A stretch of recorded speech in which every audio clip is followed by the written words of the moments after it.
Muy buenos días, estimados alumnos, ¿cómo están? Bienvenidos a las clases de historia. Reciban el saludo de su profesora Gaby Marchán. Espero que se encuentren gozando de muy buena salud junto a sus familiares. Continuando con nuestros temas de historia, hoy vamos a hablar de la primera gran cultura del altiplano y surandino de nuestro país. Nos referimos a la cultura pucará.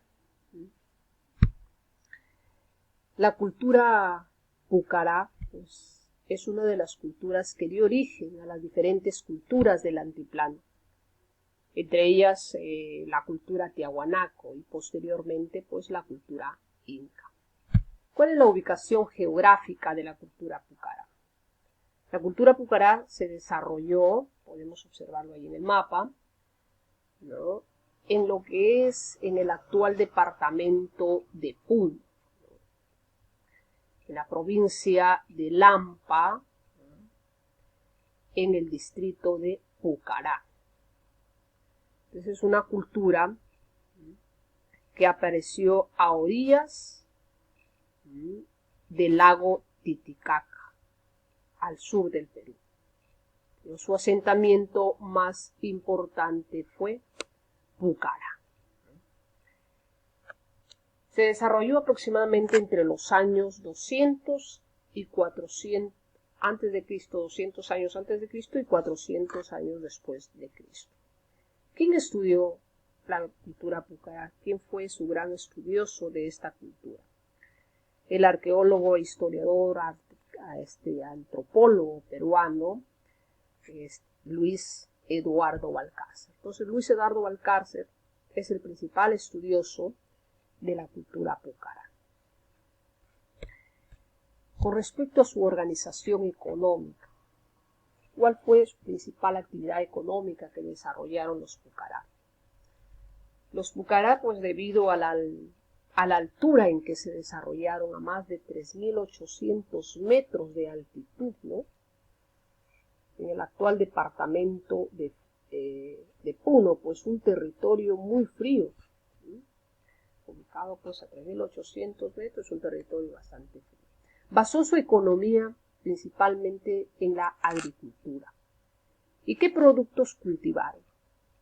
Ahí podemos observar, cultivaron productos propios de la región, como por ejemplo la papa, el oyuco, la cañigua, la quinoa, entre otros productos, ¿no? Pero también se dedicaron a la crianza de ganado, a la ganadería, como por ejemplo los auquénidos, la llama, la alpaca, ¿no?, la vicuña, el guanaco. De estos animales aprovecharon la lana, ¿no?, porque la aprovecharon para confeccionar, tejían hermosas telas, por ejemplo, ¿no?, con lana de alpaca. Y las decoraban también con distintos motivos y colores, ¿no?, colores como por ejemplo el rojo, el amarillo, el verde, ¿no?, el azul, son colores que utilizaron también en sus tejidos que realizaron. Como podemos ver, entonces, el medio geográfico donde se desarrollaron los pucará era abrupto, hostil, pero de alguna manera lograron adaptarse, ¿no?, y sacarle provecho a través de esas técnicas agrícolas, ¿no?, como son los andenes, como son los guaruguaru o camellones, como son las cochas. Entonces, los pucará crearon las bases productivas mediante la realización de diversas técnicas agrícolas. Los andenes, ¿no?, por ejemplo, hacían posible cultivar, como podemos observar ahí en las laderas de los cerros. Los construía levantando muros de contención, ¿no?, que eran rellenados con tierra. Los regaban por medio de canales, ¿no? Entonces, los andenes les permitieron a los pucará no solo controlar la erosión de los suelos y la cantidad de agua, sino también para poder aprovechar al máximo la tierra cultivada. Los guaru-guarus, vemos aquí, pues son plataformas de tierras elevadas rodeadas de canales que se utilizaban para sembrar tubérculos, ¿no? Diversos tubérculos y gramíneas, ¿no? Fueron construidos muchos de estos guaru-guarus al pie del lago Titicaca, con el fin de que las aguas del lago, ¿no? El lago Titicaca, capten pues el calor durante el día y la mantengan durante la noche, ¿no? Y así es un microclima, ¿no? Cálido ya, que protegiese los cultivos pues de las heladas. Las cochas, vemos aquí estas lagunas artificiales, también se les conoce, ¿no? Estas lagunas artificiales se formaban, ¿no? del agua de las lluvias, también de un río o del deshielo de algún nevado, ¿no? Y se usaban pues para regar los sembríos.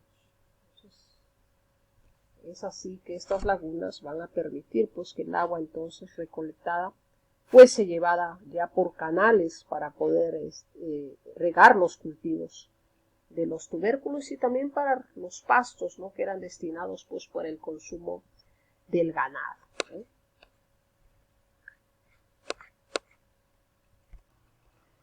Ahora con respecto a su organización sociopolítica, su organización política social está basada en la teocracia, es decir, una sociedad teocrática. Teocrática porque aquí quienes van a gobernar son los sacerdotes.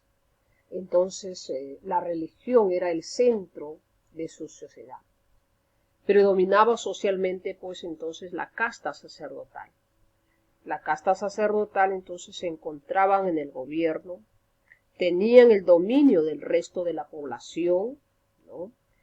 Que estaba pues a su servicio. Y estamos hablando de esta población que estaba conformada por los campesinos, por los agricultores, por los pastores, por los ganaderos, por los artesanos, ¿no? Ellos conformaban la mayoría de la población y que estaban sometidas a la casta sacerdotal porque ellos tenían el gobierno, digamos, ¿no? Una sociedad entonces teocrática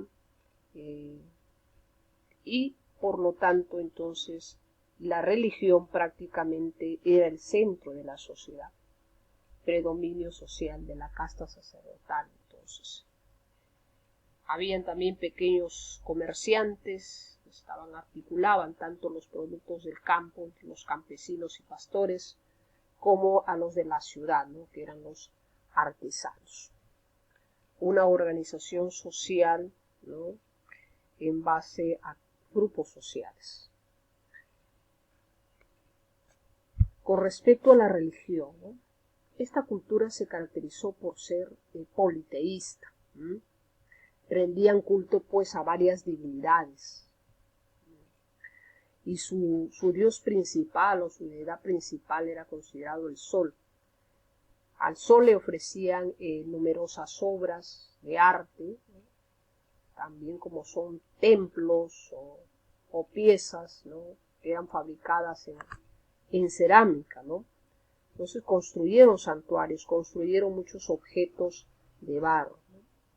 Ahora, así como eran politeístas, también son considerados como panteístas. ¿Por qué? Porque le rendían culto a fenómenos de la naturaleza, ¿no? Como por ejemplo al sol, pues ya hemos dicho, a la lluvia, al rayo, ¿no? Por lo tanto, entonces van a ser considerados también, su religión va a ser también considerada como panteísta, ¿no?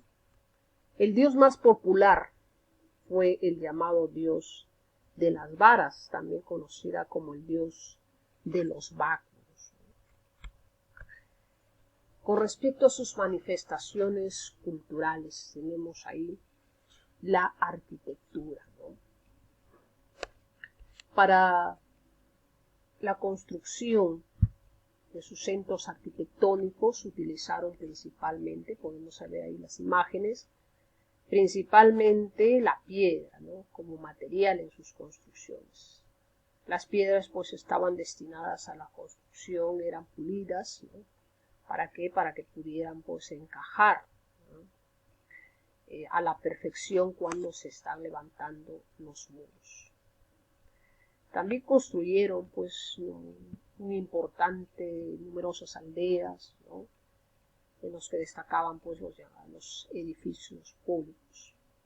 Ahora la estructura arquitectónica más importante de la cultura es el Kala Sasaya, ¿no? Una pirámide pues de aproximadamente 300 metros de largo, ¿no? Y 150 metros de ancho y 30 metros de altura. Entonces no hay que olvidar que el sitio más notorio, más relevante, ¿no?, por su arquitectura se encuentra pues junto al pueblo de Pucará, que es denominado el Kala Sasaya, ¿no? Que es en su interior pues ahí hallamos dos tipos de edificaciones, ¿no?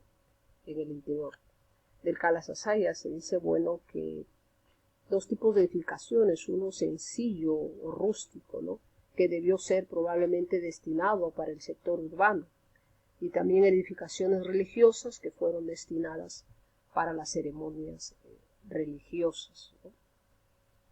También se dice que los Pucará superaron, con respecto a sus construcciones arquitectónicas, superaron a la cultura chavín en cuanto a la técnica, ¿no?, al pulimentado y a la unión de sus piedras, ¿no?, que a la perfección, ¿no?, levantaron esos muros, ¿no?, con las piedras pulimentadas que encajaban a la perfección para poder levantar los muros, ¿no? Ahora, con respecto a la escultura, ¿no?, sobresalen principalmente las numerosas estatuas, las estelas de piedra, ¿no?, que representan tanto a seres híbridos como animales, vegetales y figuras geométricas, ¿no? La escultura más representativa es el llamado monolito degollador. Es la pieza escultórica más representativa de los Pucará. Este monolito degollador también se le llama el decapitador, ¿no? Representa una deidad degolladora, ¿no? Podemos observar, por ejemplo, que en su mano izquierda muestra una cabeza degolladora, mientras que en la otra mano sostiene un cuchillo ceremonial. Este era probablemente un maestro, ¿no?, que cortaba el ego espiritual. Y acá también podemos observar otra pieza, otra escultura de piedra, ¿no? Esta es una escultura de más de 1 metro de altura que representa pues una figura antropomorfa, ¿no?, con una boca de tigre.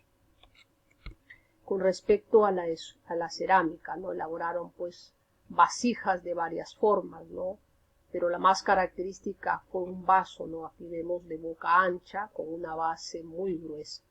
Incluye formas con cuencos altos, ¿no?, con bases anulares. Con frecuencia la superficie es roja, ¿no?, con diseños incisados y pintados con colores negros y amarillos.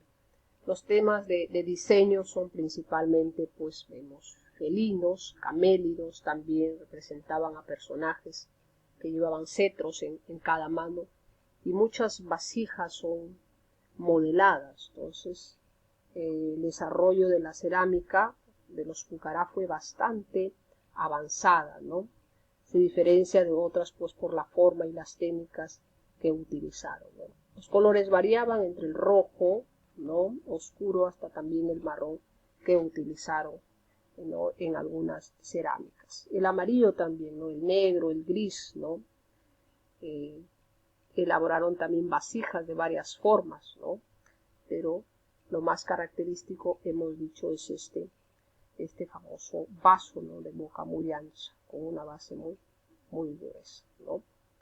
Muy bien, mis estimados alumnos, estamos entonces hasta aquí terminando. Muchísimas gracias por su atención. No te olvides, por favor, ir repasando, ya resolviendo las preguntas de tu módulo para que te vayas preparando para tu próximo examen trimestral. Y en la próxima clase ya vamos a ir también con la participación oral. Cuídese mucho, que Dios me los bendiga y nos vemos.